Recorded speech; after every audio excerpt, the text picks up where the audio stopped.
Hello everyone. இன்றைக்கி ஒரு get ready with me தான் பார்க்க போகிறோம். இதான் என்னோடய அவுட்ஃபிட். டக்கு டக்குன்னு சாரீ எல்லாம் கட்டிட்டு பவுடர் அடிச்சுட்டு அப்படியே காஜலும் போட்டாச்சு. போட்டுட்டு தோடு வந்து இந்த சாரீக்கு ஏற்ற மாதிரி தோடு மாற்றிக்கலான்னு தான் தோடு மாற்றிட்டு இருந்தேன்.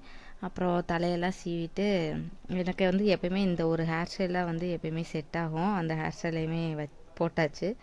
அப்புறம் வந்து இந்த செயின் போடுறது, இந்த மாதிரி வளையல் போடுறது, இந்த மாதிரி வேலையெல்லாம் இருந்துச்சு. அதெல்லாம் ஒன்று ஒன்றா மாற்றிட்டு ஃபைனலாக என்னோடய அவுட்ஃபிட் இப்படி தான் இருந்துச்சு. அப்புறம் பூ வைக்க மறந்துட்டேன். பூ வச்சுட்டு கொஞ்சம் செக் பண்ணிகிட்டு இருந்தோம். சாரியெல்லாம் கரெக்ட் பண்ணிவிட்டு அப்படியே கிளம்பிட்டோம். ஃபங்க்ஷன் வந்து இங்கேருந்து எங்கள் ரிலேட்டிவ் ஃபங்க்ஷன் தான். இங்கேருந்து ஒரு 5 நிமிஷம் தான், பக்கத்துலேயே தான், நடந்து போகிற தூரம் தான். அப்படியே நடந்து போய் ஃபங்க்ஷனை அட்டன் பண்ணிட்டோம். இவங்களுக்கு தான் அந்த வளகாப்புக்கு தான் நாங்கள் போயிருந்தோம். இந்த குழந்தையோட சித்தப்பா சித்திக்கு தான் வந்து வளகாப்பு.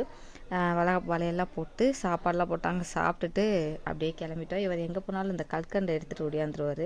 கல்கண்டை எடுத்துகிட்டு வந்துட்டு வீட்டில் வந்து நைட்டி மாற்றுறதுக்கப்புறம் தான் உயிரே வந்த மாதிரி இருந்துச்சு.